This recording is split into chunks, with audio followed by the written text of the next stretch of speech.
Well, it finally happened. Mages finally made something that wasn't yet another science adventure game, a Memories Off sequel, or some anime licensed slop. IWAKURA ARIA is the first completely original visual novel they have developed in literal ages. And if I'm being honest, my expectations weren't the highest. But now that I've finished it, I have to say that it was a surprisingly robust visual novel. Hey there, this is Miran, and this is my review of IWAKURA ARIA. Story. The game stars Ichiko, who, after resigning from a job at a construction company, comes back to the orphanage where she was raised. Despite her young age, it feels to her like her life is heading nowhere. That is until one day, after being asked to sell stuff from the orphanage at a bazaar, a wealthy-looking gentleman with an affable expression takes a keen interest in her artwork. The man quickly offers her to work as a maid at his mansion, where currently only he and her daughter reside. Slightly incredulous at her luck, Ichiko accepts the proposition and heads towards the manor. There she meets the young lady, Aria, who is visibly against accepting her as a housemaid. But once she gets a glimpse of her artistic talent, she has a change of heart, thus beginning to open up to her. The plot of IWAKURA ARIA basically focuses on two aspects: the mystery behind what's truly going on in the manor and the romance between Ichiko and Aria. I found the mystery to be built up nicely. Hints were given regularly enough to keep one engaged, and even if some of them felt rather obvious, the game didn't linger on for too long and revealed the answers relatively quickly. One thing I quite liked was how the main twist was nothing more than the kickstart to the actual plot. I feel like in most stories, when something like that gets revealed, it would be the point where the main antagonist and the goal of the protagonist are established. But instead here it's used to properly explore the actual mystery of the story, Aria herself. It probably should come as no surprise that Aria is the true focus of this plot. After all, the game's title is her own name, and thankfully she has the character depth to justify that. One of the most enjoyable things about this game is discovering new facets of her personality and seeing her grow as a character. But the most interesting aspects of Aria are her values and personal interests. When playing it, the main question that was constantly popping up in my head wasn't, what's going on, but rather, why is she like this? And the game would, slowly and always very subtly, lead you to the answer. This subtlety is something that I very much appreciated about the game. There are quite a few important plot points that the game doesn't directly reveal to you, but there are just enough clues to figure out the truth. Of course, another key aspect to discuss about this game is the relationship between Aria and Ichiko. I will say the change from a cold shoulder to showing full interest from Aria's behalf felt too sudden, although in retrospect, after knowing the truth of the story, I can say it makes more sense. Nevertheless, what followed was a far more natural and believable development of their relationship. There was a good balance between moments where the two of them clashed and disputed, as well as some tasteful scenes showing the more intimate side of their bond.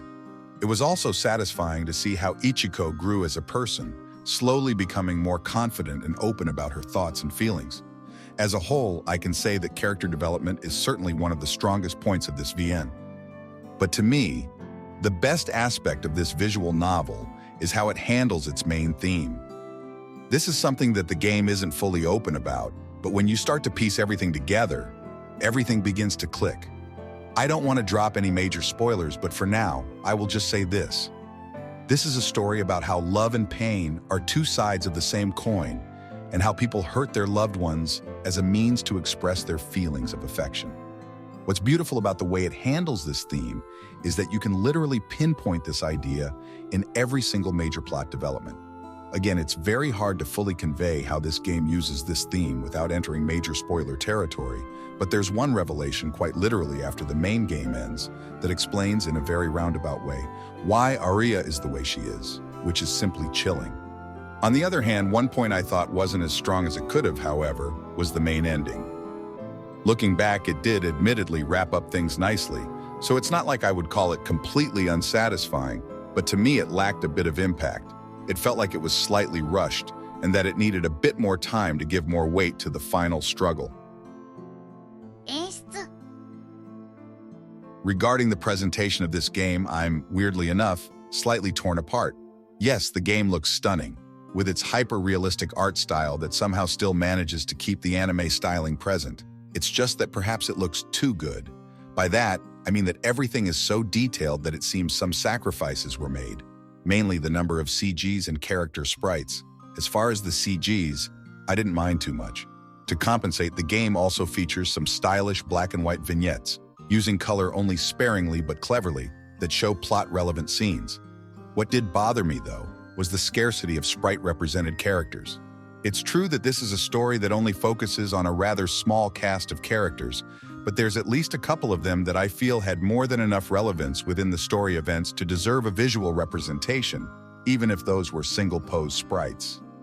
Regarding the game's music, it's Takashi Abo. Of course it's good. システムとその他 As far as the mechanics and other miscellaneous aspects, I found the game to be rather easy to finish, which is a good thing in my opinion. Most of the quote-unquote correct choices were fairly straightforward, and the majority of the bad endings occurred almost immediately after picking the other choice. Furthermore, I appreciated how the game lets you decide how involved you want to be with the mansion exploration segments. It tells you straight away which rooms you need to see in order to progress, but even then, I wanted to check every other room just to know more about this pleasantly detailed manor. If I were to nitpick about something, I think the sketchbook could have had a deeper role in the game's mechanics, maybe asking you to solve puzzles by picking the right drawing, for example. Finally, as far as the prose goes, I found it to be quite elegant and enjoyable.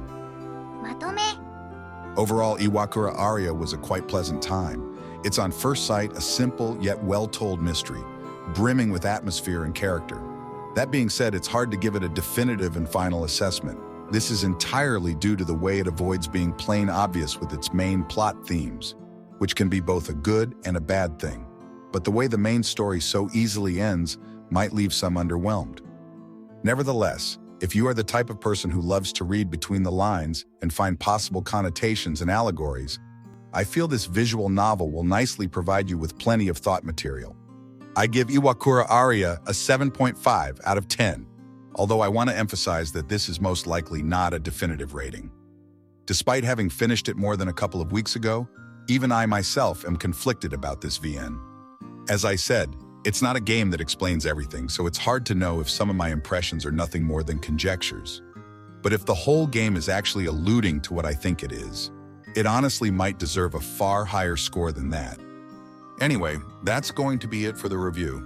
Thanks for watching. Mirin out.